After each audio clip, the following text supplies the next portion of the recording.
ਮਸਕੀਨ ਜੀ ਦੀ ਆਪਣੀ ਲਿਖੀ ਪੁਸਤਕ ਪੰਚ ਪ੍ਰਵਾਨ। ਵਾਹਿਗੁਰੂ ਵਾਹਿਗੁਰੂ ਵਾਹਿਗੁਰੂ। ਧਰਮ ਨੀਤੀ ਸੁਜਾਕੇ ਦੀਆਂ ਅੱਖਾਂ ਹਨ, ਰਾਜਨੀਤੀ ਅੰਧੇ ਦੀ ਲਾਠੀ ਹੈ। ਦੋ ਦਿਸ਼ਾਵਾਂ ਤੋਂ ਬਹੁਤ ਸਾਰੇ ਅੰਧੇ ਆ ਰਹੇ ਹੋਵਣ ਔਰ ਉਹ ਲਾਠੀਆਂ ਅੱਗੇ ਕਰਕੇ ਚੱਲ ਰਹੇ ਹੋਣ ਤਾਂ ਟਕਰਾਓ ਲਾਜ਼ਮੀ ਹੈ। ਲਾਠੀਆਂ ਟਕਰਾਉਣਗੀਆਂ, ਫਿਰ ਅੰਧੇ ਟਕਰਾਉਣਗੇ। ਪਹਿਲੇ ਰਾਜਨੀਤਿਕ ਦੇ ਦੂਜੇ ਦੇ ਰਾਜਨੀਤਿਕ ਨਾਲ ਵਿਚਾਰ ਟਕਰਾਉਂਦੇ ਹਨ, ਫਿਰ ਖੁਦ ਟਕਰਾ ਜਾਂਦਾ ਹੈ। ਇਸ ਵਾਸਤੇ ਰਾਜਨੀਤਿਕ ਦੁਨੀਆ ਸਫਾਈ ਟਕਰਾਓ ਤੋਂ ਹੋਰ ਕੁਝ ਵੀ ਨਹੀਂ ਹੈ। ਜੋ ਆਪਣੇ ਆਪ ਤੋਂ ਹਾਰ ਗਏ ਹਨ ਉਹ ਦੂਜਿਆਂ ਨੂੰ ਜਿੱਤਣਾ ਚਾਹੁੰਦੇ ਹਨ। ਚਾਰੇ ਪਾਸੇ ਆਪਣੇ ਤੋਂ ਹਾਰੇ ਹੋਇਆਂ ਦੀ ਭੀੜ ਵੱਧਦੀ ਜਾ ਰਹੀ ਹੈ। ਦੂਜਿਆਂ ਨੂੰ ਜਿੱਤਣ ਦੀ ਭਾਵਨਾ ਵੀ ਵੱਧਦੀ ਜਾ ਰਹੀ ਹੈ ਤੇ ਹਰ ਇੱਕ ਨੇ ਹੁਣ ਦੂਜੇ ਨੂੰ ਹੀ ਜਿੱਤਣਾ ਹੈ। ਤਣਾਅ ਤਾਂ ਹੋਵੇਗਾ ਹੀ ਔਰ ਇਹ ਤਣਾਅ ਟਕਰਾਓ ਨੂੰ ਜਨਮ ਦੇਣਗੇ ਔਰ ਟਕਰਾਓ ਤੋਂ ਖੂਨ ਖਰਾਬਾ ਵਧੇਗਾ ਹੋਵੇਗਾ। ਧਾਰਮਿਕ ਆਪਣਾ ਸਿਰ ਦੂਜਿਆਂ ਦੇ ਪੈਰਾਂ 'ਤੇ ਰੱਖਣਾ ਚਾਹੁੰਦਾ ਹੈ। ਰਾਜਨੀਤਿਕ ਦੂਜਿਆਂ ਦਾ ਸਿਰ ਕੁਚਲਣਾ ਚਾਹੁੰਦਾ ਹੈ, ਦੂਜੇ ਦੇ ਸਿਰ ਨੂੰ ਦਬਾ ਕੇ ਰੱਖਣਾ ਚਾਹੁੰਦਾ ਹੈ। ਅਗਰ ਸੰਸਾਰ ਵਿੱਚ ਆਪਣੇ ਸੁਭਾਅ ਧਰਮ ਤੋਂ ਵਿਪਰੀਤ ਜੀਵਨ ਵਾਲੇ ਵੱਧਦੇ ਗਏ ਔਰ ਹਾਰੇ ਹੋਇਆਂ ਦਾ ਇਕੱਠ ਵੱਧਦਾ ਰਿਹਾ ਤਾਂ ਦੂਜਿਆਂ ਨੂੰ ਜਿੱਤਣ ਦੀ ਭਾਵਨਾ ਵੱਧਦੀ ਜਾਏਗੀ ਤੇ ਦੂਜਿਆਂ ਨੂੰ ਜਿੱਤਣ ਨਾਲ ਬਹੁਤ ਵੱਡੀ ਹਿੰਸਾ ਹੋਵੇਗੀ। ਇਸ ਵਾਸਤੇ ਰਾਜਨੀਤੀ ਹਿੰਸਾ 'ਤੇ ਖੜੀ ਹੈ। ਤਥਾ ਕਥਿਤ ਅਹਿੰਸਾਵਾਦੀਆਂ ਨੇ ਇਤਨੀ ਦਫਾ ਗੋਲੀ ਚਲਾਈ ਹੈ ਕਿ ਇਹ ਹਿੰਸਾ ਪਖੰਡੀਆਂ ਦਾ ਅਖਾੜਾ ਬਣ ਕੇ ਰਹਿ ਗਈ ਹੈ। ਜੋ ਹਿੰਸਾ ਕਰਕੇ ਸੱਤਾ ਵਿੱਚ ਆਇਆ ਹੈ ਉਹ ਹਿੰਸਾ ਕਰਕੇ ਹੀ ਸੱਤਾ ਨੂੰ ਬਚਾ ਸਕੇਗਾ। ਗੁਰੂ ਗੋਬਿੰਦ ਸਿੰਘ ਜੀ ਨੇ ਸੱਤ ਨੂੰ ਇਕੱਠੇ ਕਰਨ ਦੀ ਕੋਸ਼ਿਸ਼ ਕੀਤੀ। ਜੋ ਆਪਣੇ ਸੁਭਾਅ ਵਿੱਚ ਜੀ ਰਿਹਾ ਹੈ ਸੱਤਾ ਉਸ ਕੋਲ ਹੋਵੇ। ਜੋ ਆਪਣੇ ਸੁਭਾਅ ਯਾਨੀ ਕਿ ਧਰਮ ਵਿੱਚ ਜੀ ਰਿਹਾ ਹੈ ਉਹ ਦੂਜੇ ਦਾ ਹੱਕ ਨਹੀਂ ਮਾਰੇਗਾ। ਉਸ ਕੋਲ ਜੋ ਸੱਤਾ ਹੈ ਸੱਤ ਦੀ ਰੱਖਿਆ ਲਈ ਹੈ। ਸੰਸਾਰ ਵਿੱਚ ਸਿਰਫ ਇੱਕੋ ਇੱਕ ਕੌਮ, ਇਸ ਦੀ ਮੰਗ ਅਕਾਲ ਪੁਰਖ ਅੱਗੇ ਰੋਜ਼ ਮੰਗਦੀ ਹੈ ਕਿ ਰਾਜ ਸੱਤਾ ਸੱਤਵਾਦੀ ਦੇ ਹੱਥ ਵਿੱਚ ਹੋਵੇ ਤਾਂ ਕਿ ਕੋਈ ਆਕੀ ਦੁਖੀ ਨਾ ਹੋਵੇ। ਰਾਜ ਕਰੇਗਾ ਖਾਲਸਾ ਆਕੀ ਰਹਿ ਨਾ ਕੋਏ। ਦਰਅਸਲ ਸੱਤ ਮਨੁੱਖੀ ਜੀਵਨ ਦੀ ਅੱਖ ਹੈ। ਸੱਤਾਂ ਪੈਰਾਂ ਹਨ, ਸੱਤ ਨੂੰ ਪੈਰ ਚਾਹੀਦੇ ਹਨ। ਸੱਤਾ ਪੈਰ ਹਨ, ਸੱਤ ਨੂੰ ਪੈਰ ਚਾਹੀਦੇ ਹਨ। ਰਾਜ ਬਿਨਾਂ ਨੇ ਧਰਮ ਚਲੇ ਹੈ, ਧਰਮ ਬਿਨਾਂ ਸਭ ਦਲੇ ਮਲੇ ਹੈ। ਸੱਤਾ ਸੱਤ ਤੋਂ ਬਿਨਾਂ ਅੰਧੀ ਹੈ। ਗੁਰੂ ਗੋਬਿੰਦ ਸਿੰਘ ਜੀ ਨੇ ਸੱਤ ਤੇ ਸੱਤਾ ਨੂੰ, ਧਰਮ ਤੇ ਰਾਜਨੀਤੀ ਨੂੰ ਇੱਕ ਕੀਤਾ, ਭਾਵ ਅੱਖਾਂ ਨੂੰ ਪੈਰ ਦਿੱਤੇ ਤੇ ਪੈਰਾਂ ਨੂੰ ਅੱਖਾਂ ਦਿੱਤੀਆਂ। ਅੱਜ ਤੱਕ ਐਸਾ ਹੁੰਦਾ ਰਿਹਾ ਹੈ ਕਿ ਕਿਸੇ ਹੁਕਮਰਾਨ ਰਾਜੇ ਨੂੰ ਧਰਮੀ ਸੰਤ ਬਣਨ ਦਾ ਜਦ ਸ਼ੌਂਕ ਜਾਗਿਆ ਤਾਂ ਉਹ ਬਾਦਸ਼ਾਹਤ ਰਾਜਨੀਤੀ ਛੱਡ ਦਿੱਤੀ। ਜੈਸੇ ਕਿ ਭਰਥਰੀ, ਗੋਪੀ ਚੰਦ ਜਾਂ ਮਹਾਤਮਾ ਬੁੱਧ ਜੈਸੇ ਮਹਾਨ ਯੋਗੀ ਰਾਜਨੀਤੀ ਤੋਂ ਇੱਕ ਪਾਸੇ ਹੋ ਗਏ। ਜਦ ਇਹੀ ਰਾਜਨੀਤੀ ਤੋਂ ਜੋਗਪੁਰ ਸਨ ਤੇ ਜਦ ਕਦੀ ਕਿਸੇ ਸੰਤ ਨੂੰ ਬਾਦਸ਼ਾਹ ਬਣਨ ਦਾ ਮੌਕਾ ਸ਼ੌਂਕ ਪੈਦਾ ਹੋਇਆ ਤਾਂ ਉਸਨੇ ਸੰਤਪੁਣਾ ਛੱਡ ਦਿੱਤਾ। ਭਾਈ ਨੰਦ ਲਾਲ ਜੀ ਦਾ ਫਰਮਾਨ ਹੈ ਕਿ ਧੰਨ ਗੁਰੂ ਗੋਬਿੰਦ ਸਿੰਘ ਜੀ ਹਨ ਜੋ ਇੱਕ ਸਮੇਂ ਵਿੱਚ ਦੋਵੇਂ ਰੂਪ ਰੱਖਦੇ ਹਨ। ਆਪ ਬਾਦਸ਼ਾਹ ਵੀ ਹਨ, ਆਪ ਦਰਵੇਸ਼ ਵੀ ਹਨ। ਹੱਕ ਹੱਕ ਅੰਦੇਸ਼ ਗੁਰੂ ਗੋਬਿੰਦ ਸਿੰਘ, ਬਾਦਸ਼ਾਹ ਦਰਵੇਸ਼ ਗੁਰੂ ਗੋਬਿੰਦ ਸਿੰਘ। ਤੌਸੀਫੋ ਸਨਾ ਭਾਈ ਨੰਦ ਲਾਲ ਜੀ। ਸ਼ਾਇਰ ਮਸਲਿਕ ਅਲਾਮਾ ਇਕਬਾਲ ਦਾ ਕਹਿਣਾ ਹੈ ਕਿ ਅਗਰ ਧਰਮ ਸਿਆਸਤ ਵਿੱਚੋਂ ਕੱਢ ਲਈਏ ਤਾਂ ਫਿਰ ਇਸ ਵਿੱਚੋਂ ਚੰਗੇਜੀ ਬਚਦੀ ਹੈ। ਰੂਹ ਤੋਂ ਬਿਨਾਂ ਜਿਸਮ ਦੀ ਕੀ ਕੀਮਤ ਹੈ। ਜਲਾਲੇ ਪਾਤਸ਼ਾਹੀ ਹੋ ਜਾਂ ਜਮਹੂਰੀ ਤਮਾਸ਼ਾ ਹੋ, जुदा हो दी सियासत से तो रह जाती है चंगेजी। पूज्य धर्म होवे ते लोड़ राजनीति होवे तां जगत सुखी रह सकता है। घर विच चौकीदार है, वो घर दी रखवाली कर रहा है। असी उसनूं सिर ते नहीं बिठांदे, उसदे गल विच फुल्लां दी माला नहीं पहनांदे। पर कोई देश दा चौकीदार होवे जैसे रक्षा मंत्री, असी उसनूं सिर ते बिठा लैंदे हां ते चौकीदार न रह के मालक बन जांदा है।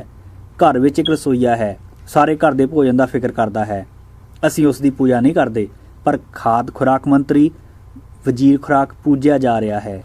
ਜੋ ਮੁਨੀਮ ਦੀ ਹਸਤੀ ਹੈ ਸਾਨੂੰ ਉਹ ਰੁਤਬਾ ਦੇਸ਼ ਦੇ ਮੁਨੀਮ ਵਿੱਤ ਮੰਤਰੀ ਨੂੰ ਦੇਣਾ ਚਾਹੀਦਾ ਹੈ।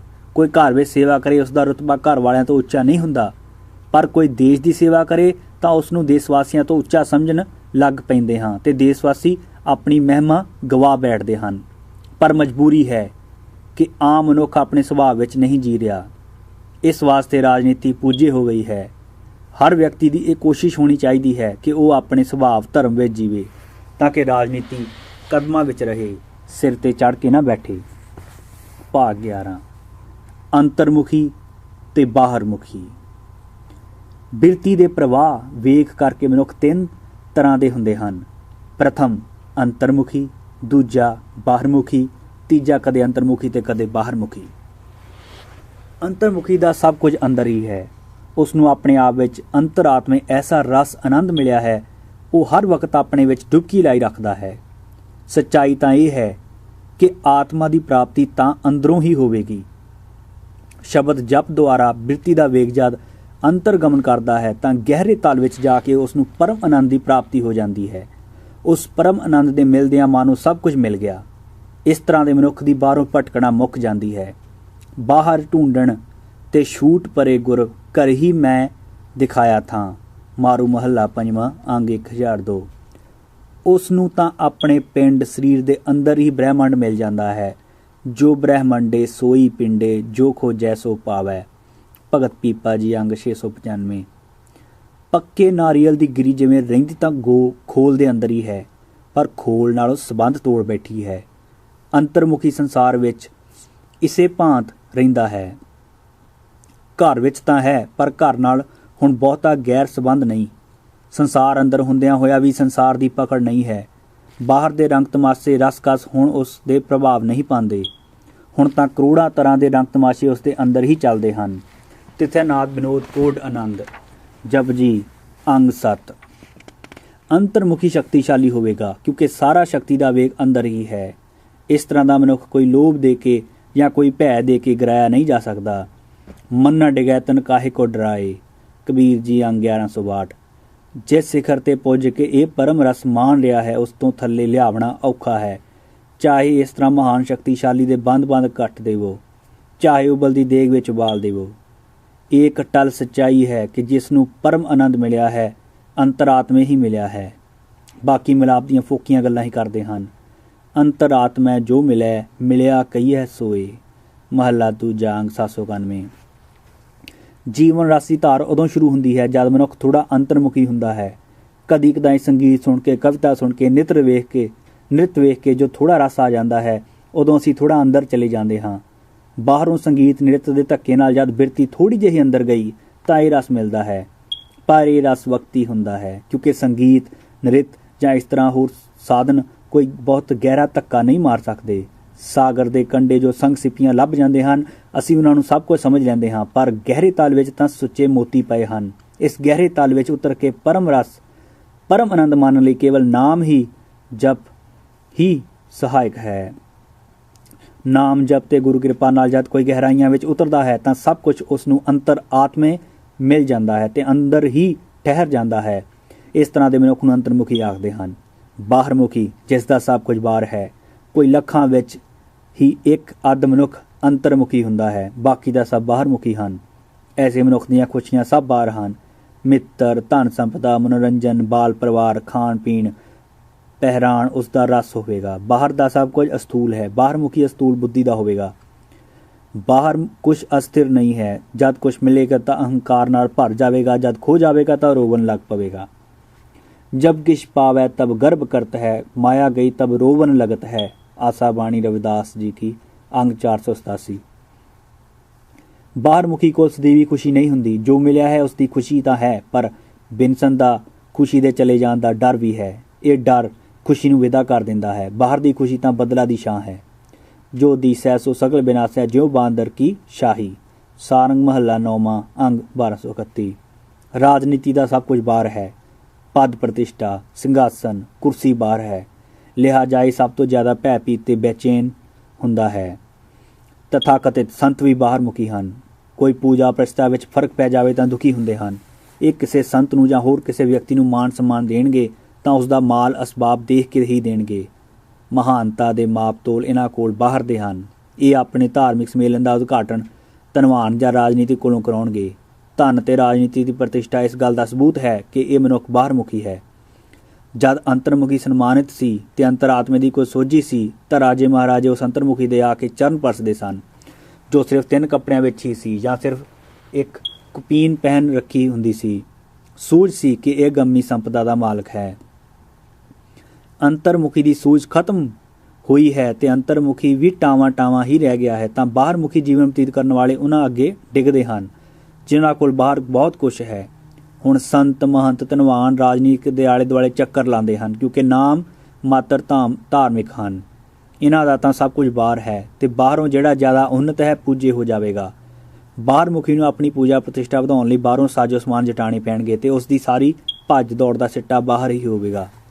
ਅੰਤਰਮੁਖੀ ਆਪਣੇ ਅੰਤਰਾਤਮੇ ਪਰਮ ਰਸ ਪ੍ਰਾਪਤ ਕਰ ਉਸ ਵਿੱਚ ਹੀ ਮਗਨ ਹੁੰਦਾ ਹੈ। ਕੋਈ ਪੂਜਾ ਕਰੇ ਜਾਂ ਨਾ ਕਰੇ, ਇਸ ਨਾਲ ਉਸ ਦਾ ਕੋਈ ਨਾਤਾ ਨਹੀਂ ਰਹਿੰਦਾ।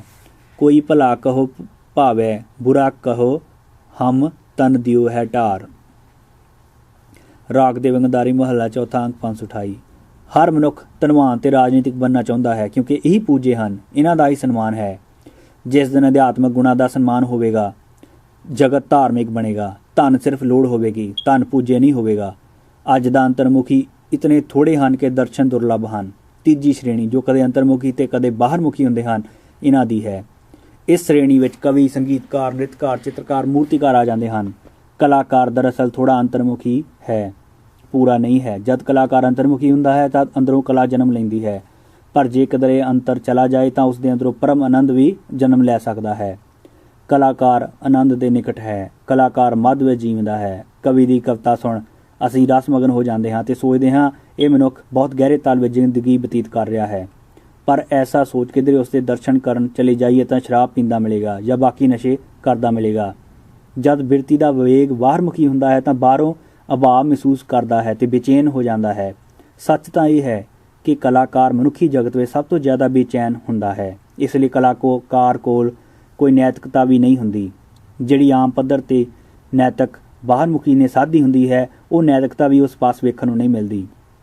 ਜੋ ਥੋੜਾ ਬਹੁਤ ਅੰਤਰ ਝਾਤ ਮਾਰ ਕੇ ਰਸ ਪ੍ਰਾਪਤ ਕਰ ਲੈਂਦਾ ਹੈ, ਉਸ ਨਾਲ ਬਾਹਰੋਂ ਉਸ ਨੂੰ ਸਭ ਕੁਝ ਤੁੱਛ ਜਿਹਾ ਪ੍ਰਤੀਤ ਹੁੰਦਾ ਹੈ। ਇਸ ਲਈ ਬਾਹਰ ਸਮਾਜਿਕ ਨਿਯਮ ਦੀ ਪਾਲਣਾ ਵੀ ਉਸ ਲਈ ਬੇਹੂਦੀ ਜਾਪੇਗੀ। ਹੈਰਾਨੀ ਹੁੰਦੀ ਹੈ ਕਿ ਉੱਚ ਪੱਧਰ ਦਾ ਕਵੀ, ਸ਼ਾਇਰ ਤੇ ਸ਼ਰਾਬੀ ਤੇ ਅਨੈਤਿਕ ਚਰਿੱਤਰਹੀਣ ਦਰਅਸਲ ਕਲਾਕਾਰ ਬਾਹਰ ਦਾ ਮੂਲ ਤਾਂ ਗਵਾ ਬੈਠਾ ਹੈ, ਪਰ ਅੰਦਰ ਉਸ ਨੂੰ ਪੂਰਨ ਰਸ ਦੀ ਪ੍ਰਾਪਤੀ ਨਹੀਂ ਹੋਈ। ਇਹ ਅਧੂਰੀ ਜ਼ਿੰਦਗੀ ਬੇਚੈਨੀ ਦਾ ਕਾਰਨ ਬਣਦੀ ਹੈ। ਜਦ ਕਲਾਕਾਰ ਬਾਹਰਮੁਖੀ ਹੁੰਦਾ ਹੈ ਤਾਂ ਅੰਦਰ ਦਾ ਸਭ ਕੁਝ ਮੇਲ ਖੇਲ ਤਮਾਸ਼ਾ ਹੀ ਪ੍ਰਤੀਤ ਹੁੰਦਾ ਹੈ, ਔਰ ਜਦ ਅੰਤਰਮੁਖੀ ਹੁੰਦਾ ਹੈ ਤਾਂ ਬਾਹਰ ਸਭ ਕੁਝ ਫੋਕਾ ਜਾਪਦਾ ਹੈ। ਇਹ ਦੋ ਤਰਫੀ ਜ਼ਿੰਦਗੀ ਇਸ ਨੂੰ ਤੋੜ ਕੇ ਰੱਖ ਦਿੰਦੀ ਹੈ। ਕਵੀ, ਦਾਰਸ਼ਨਿਕ ਤੇ ਇਸ ਤਰ੍ਹਾਂ ਹੋਰ ਅਧੂਰੇ ਅੰਤਰਮੁਖੀ ਅਤਿਅੰਤ ਪੀੜਾ ਦਾਇਕ ਜੀਵਨ ਬਤੀਤ ਕਰਦੇ ਹਨ। ਅਧਿਕਤਰ ਸ਼੍ਰੇਣੀ ਬਾਹਰਮੁਖੀਆਂ ਦੀ ਹੈ, ਜੋ ਕਦੀ ਅੰਦਰ ਝਾਤ ਮਾਰਦੇ ਹੀ ਨਹੀਂ। ਅੰਦਰ ਵੀ ਕੁਝ ਹੈ, ਇਸ ਦਾ ਬਿਲਕੁਲ ਬੋਧ ਨਹੀਂ ਜਾਂ ਇਤਨੇ ਮਸਰੂਫ ਹਨ ਕਿ ਵਕਤ ਹੀ ਨਹੀਂ ਮਿਲਦਾ ਅੰਦਰ ਝਾਤ ਮਾਰਨ ਦਾ। ਦੂਜੇ ਉਹ ਹਨ ਜੋ ਕਦੇ ਅੰਦਰ ਤੇ ਕਦੇ ਬਾਹਰ। ਤੀਜੀ ਸ਼੍ਰੇਣੀ ਜਾਂ ਪ੍ਰਥਮ ਸ਼੍ਰੇਣੀ ਦੇ ਉਹ ਮਹਾਨ ਮਨੁੱਖ ਹਨ ਜੋ ਸਦੀਵੀ ਅੰਤਰਮੁਖੀ ਹੋ ਗਏ ਹਨ। ਜੋ ਬਾਹਰਮੁਖੀ ਦਾ ਪ੍ਰਮਾਤਮਾ ਬਾਹਰ ਹੋਵੇ ਕਿਸੇ ਸੱਤਵੇਂ ਸਥਾਨ ਅਸਮਾਨ ਤੇ ਜਾਂ ਪਾਤਾਲ ਬੈਕੁੰਠ ਵਿੱਚ, ਅੰਤਰਮੁਖੀ ਦਾ ਪ੍ਰਮਾਤਮਾ ਅੰਦਰ ਹੈ ਔਰ ਉਸ ਨੂੰ ਮਿਲਿਆ ਹੋਇਆ ਹੈ। ਅੰਦਰ ਤੇ ਬਾਹਰ ਜੋ ਦੋ ਤਰਫੀ ਹੈ, ਉਹ ਦੁਬਦਾ ਵਿੱਚ ਹੈ।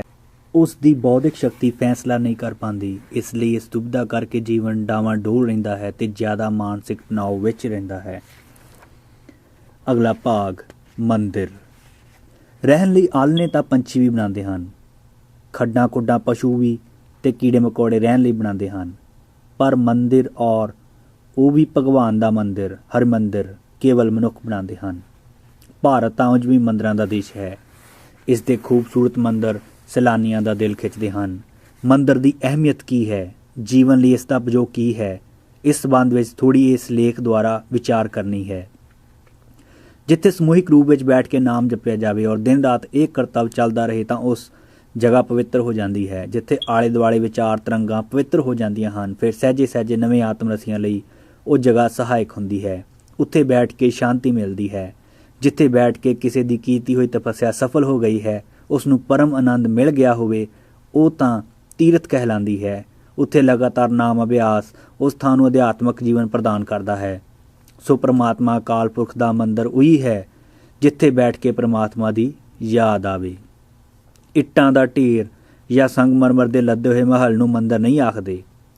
ਜਿੱਥੇ ਜੀਵੰਤ ਲਹਿਰਾਂ ਹੋਵਣ, ਜਿੱਥੋਂ ਦੀ ਹਵਾ ਅੰਦੋਲਤ ਕਰੇ, ਜਿੱਥੋਂ ਦੀ ਫਿਜ਼ਾ ਮਨ ਨੂੰ ਅਧਿਆਤਮਕ ਤਰੰਗਾਂ ਦੇਵੇ, ਉਹ ਮੰਦਰ ਹੈ। ਜੈਸੇ ਸਰੀਰ ਨੂੰ ਅੰਨ ਪਾਣੀ ਦੇਣਾ ਬੰਦ ਕਰ ਦਈਏ ਤਾਂ ਇਹ ਸਰੀਰ ਮੁਰਦਾ ਹੋ ਜਾਂਦਾ ਹੈ। ਜਿੱਥੇ ਭਜਨ ਕੀਰਤਨ ਨਾ ਹੋਵੇ, ਉੱਥੇ ਬੈਠ ਕੋਈ ਆਤਮ ਅਭਿਆਸ ਨਾ ਕੀਤਾ ਜਾਏ ਤਾਂ ਇੱਕ ਦਿਨ ਉਹ ਮੰਦਰ ਵੀ ਮੁਰਦਾ ਹੋ ਜਾਂਦਾ ਹੈ। ਉੱਥੇ ਅਧਿਆਤਮ ਮੁਰਦਾਈ ਛਾਈ ਹੁੰਦੀ ਹੈ। ਭਾਰਤ ਵਿੱਚ ਅਨੇਕਾਂ ਐਸੇ ਕੀਮਤੀ ਪੱਥਰਾਂ ਦੇ ਬਣੇ ਹੋਏ ਮੰਦਰ ਹਨ ਜੋ ਕਿਸੇ ਵਕਤ ਜਿੰਦਾ ਸਨ, ਅੱਜ ਮੁਰਦਾ ਹਨ। ਉਹਨਾਂ ਮੰਦਰਾਂ ਨੂੰ ਜੇ ਅੱਜ ਬਣਾਇਆ ਜਾਵੇ ਤਾਂ ਕਰੋੜਾਂ ਰੁਪਇਆਂ ਦੀ ਲਾਗਤ ਨਾਲ ਬਣਨਗੇ, ਪਰ ਫਿਰ ਵੀ ਐਸੇ ਅਨੇਕਾਂ ਮਹਾਨ ਧਾਰਮਿਕ ਮੰਦਰ ਮੁਰਦਾ ਹੋ ਚੁੱਕੇ ਹਨ। ਉੱਥੋਂ ਦੀ ਕੋਈ ਧਾਰਮਿਕ ਜ਼ਿੰਦਗੀ ਦੀ ਪ੍ਰੇਰਨਾ ਨਹੀਂ ਮਿਲਦੀ। ਇਸ ਪ੍ਰਿਥਵੀ 'ਤੇ ਸਭ ਤੋਂ ਜ਼ਿਆਦਾ ਜੀਵਤ ਮੰਦਰ ਹਰਮੰਦਰ ਦਰਬਾਰ ਸਾਹਿਬ ਹੈ, ਜਿੱਥੇ ਅੱਜ ਵੀ ਦਿਨ ਰਾਤ ਨਾਮ ਅਭਿਆਸ ਦੀਆਂ ਲਹਿਰਾਂ ਘੁੰਮਦੀਆਂ ਹਨ, ਜਿੱਥੇ ਧਰਮ ਅਧਿਆਤਮ ਪੂਰਨ ਤੌਰ 'ਤੇ ਜਿੰਦਾ ਹੈ, ਜਿਸ ਦੀ ਤੁਲਨਾ ਅਸੀਂ ਕਿਸੇ ਨਾਲ ਵੀ ਨਹੀਂ ਕਰ ਸਕਦੇ। ਡਿੱਠੇ ਸਭੇ ਥਾਵ ਨਹੀਂ ਤੁਝੇ ਹਿਆ, ਬਦੋ ਪੁਰਖ ਵਿਧਾਤੇ ਤਾਂ ਤੂੰ ਸੋਹਿਆ। ਫੁਨਹ ਮਹੱਲਾ ਪੰਜਵਾਂ, ਅੰਗ 1362। ਅਨੇਕਾਂ ਗੁਰਸਥਾਨ ਬੰਗਲਾ ਸਾਹਿਬ, ਸੀਸਗੰਜ ਸਾਹਿਬ, ਪਟਨਾ ਸਾਹਿਬ ਤੇ ਹਜੂਰ ਸਾਹਿਬ ਪੂਰਨ ਤੌਰ 'ਤੇ ਅਧਿਆਤਮ ਜ਼ਿੰਦਗੀ ਪ੍ਰਦਾਨ ਕਰ ਰਹੇ ਹਨ। ਭਵ ਸਾਗਰ ਤੋਂ ਤਰਨ ਦਾ ਮੰਦਿਰ ਅੱਜ ਵੀ ਤਰਨ ਤਾਰਨ ਸਾਹਿਬ ਹੈ ਤੇ ਗੋਬਿੰਦ ਦਾ ਚਿੰਤਨ ਅੱਜ ਵੀ ਗੋਇੰਦਵਾਲ ਕਹਿਲਾਉਂਦਾ ਹੈ। ਨਨਕਾਣਾ ਸਾਹਿਬ ਜਾ ਕੇ ਅੱਜ ਵੀ ਕਰਤਾਰ ਦੀਆਂ ਧੁਨਾਂ ਅੰਤਰਾਤਮੇ ਵੱਜਣ ਲੱਗ ਪੈਂਦੀਆਂ ਹਨ।